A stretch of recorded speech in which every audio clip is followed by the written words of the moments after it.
바다의 런타임 네임스페이스에 대해서 알아보겠습니다.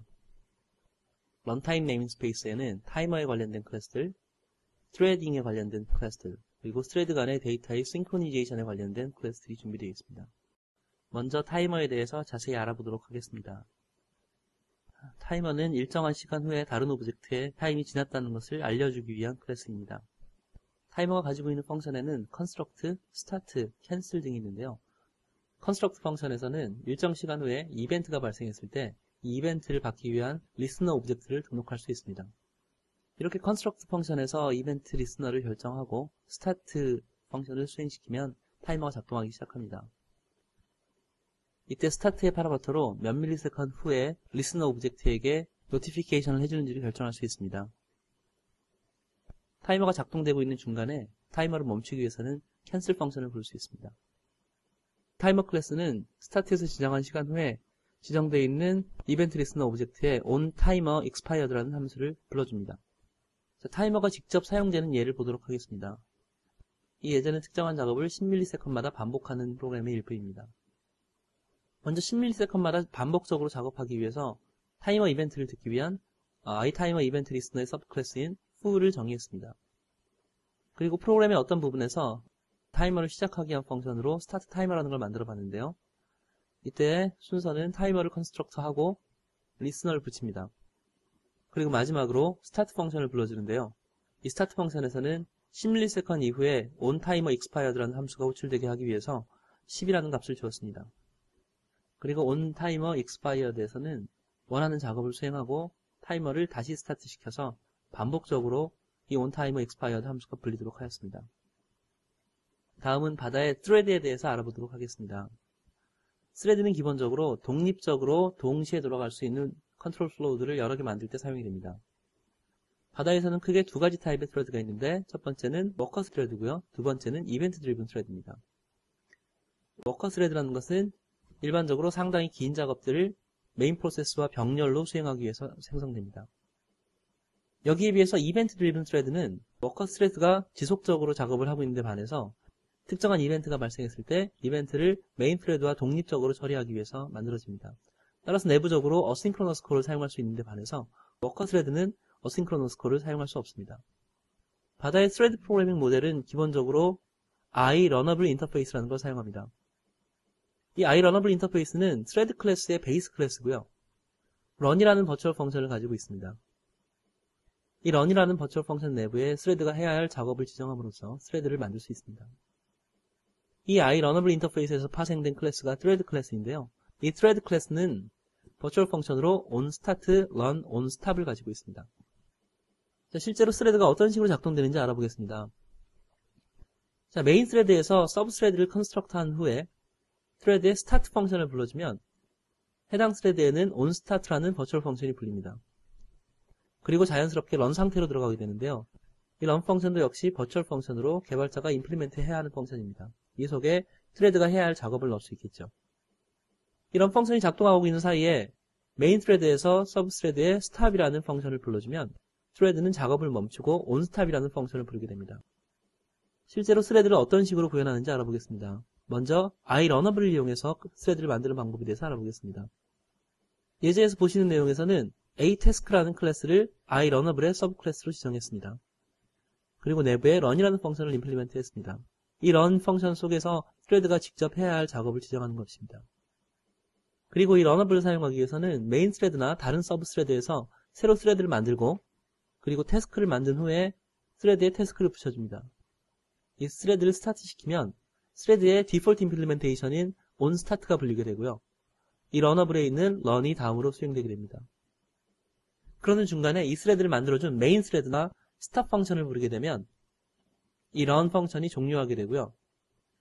thread의 디폴트로 임플리멘테이션 되어 있는 onStop이라는 펑션이 불리게 되어 있습니다. 다음은 thread 클래스를 inherit해서 사용하는 방법입니다. 보통 thread 클래스를 inherit해서 사용할 때는 4개의 펑션을 주위에서 만들어줘야 되는데요.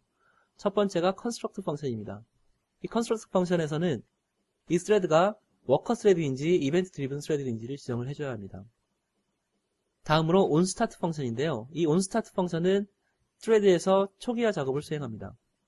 그리고 thread가 종료될 때 불리는 onStop 펑션에서는 스레드에서 만들어 놓은 리소스나 여러 가지들을 반환하게 됩니다. 그리고 마지막으로 가장 중요한 펑션은 iRunable에서와 마찬가지로 run이라는 펑션인데요. 이 속에 실제 스레드의 작업이 들어가게 됩니다. 당연하지만 중간에 스레드가 작업을 종료하고 싶은 경우에는 스레드의 exit라는 펑션을 사용할 수 있습니다. 이렇게 만들어진 스레드를 다른 스레드에서 불러서 사용하는 방법을 보여주고 있습니다. 먼저 스레드를 만들고 컨스트럭트한 후에 스타트를 해주면 이 스레드가 작동하게 됩니다. 이러던 중에 이 스레드를 멈춰야 될 경우가 생기면 스레드의 스탑 펑션을 불러주면 스레드가 멈추고 스레드에 있는 onStop 펑션이 불리게 됩니다. 이 이벤트 드리븐 스레드에서는 타이머 이벤트를 이용해서 일정한 시간마다 반복적인 작업을 하는 스레드를 만들어 보았습니다. 먼저 스레드에 해당되는 클래스는 스레드를 이네리트하고 동시에 타이머 이벤트를 사용해야 되기 때문에 iTimer 이벤트 리스너를 동시에 이네리트 했습니다. 이 클래스의 컨스트럭션 펑션에서는 스레드 타입이 이벤트 드리븐 스레드 타입이라는 것을 지정하였습니다. 이 클래스의 onStart 펑션에서는 타이머를 컨스트럭트 했는데요. 이때 파라미터로는 리스너, 즉 자기 자신을 지정하였습니다. 그리고 타이머를 10ms 이후에 onTimerExpired 펑션을 불러주게 하기 위해서 파라미터로 10을 주면서 스타트 시켰습니다. onStop 펑션에서는 타이머를 멈추고 타이머를 삭제하기 위한 부분을 추가했습니다. 그리고 onTimerExpired에서는 일정한 시간마다 반복적으로 해야 할 작업을 임플리멘트하고 타이머의 스타트 펑션을 다시 불러줌으로써 onTimerExpired 펑션이 반복적으로 불리도록 하였습니다. 이 클래스는 이벤트 드리븐 트레드이기 때문에 run 펑션은 구현하지 않았습니다. 다른 스레드에서 이 이벤트 드리븐 트레드를 사용하는 방법은 기존의 워커 스레드를 사용하는 방법과 동일합니다. 자, 다음은 스레드들 간의 싱크로니제이션에 관련된 클래스 트레에 대해서 알아보겠습니다. 바다에서는 싱크로니제이션을 위해서 뮤텍스, 세마포, 모니터의 클래스를 제공하고 있습니다. 뮤텍스는 스레드 간에 쉐어되는 리소스에 대해서 한 번에 한 스레드만 접근 가능하게 만들어주는 클래스입니다. 거기에 비해서 세마포는 일정한 개수의 스레드만 한 개의 리소스에 동시에 접근할 수 있게 만들어주는 클래스입니다. 모니터는 크리티컬 섹션을 매니지먼트하기 위한 클래스인데요. 보시는 예제는 count라는 변수를 뮤텍스에 의해서 싱크로니제이션하는 방법에 대해서 보여주고 있습니다. 코드의 맨 아랫부분을 보시면 메인 트레드에서 뮤텍스를 크리에이트한 것을 볼 수 있습니다. 그리고 특정 트레드에서 이 count에 접근하기 위해서는 먼저 뮤텍스를 acquire 합니다.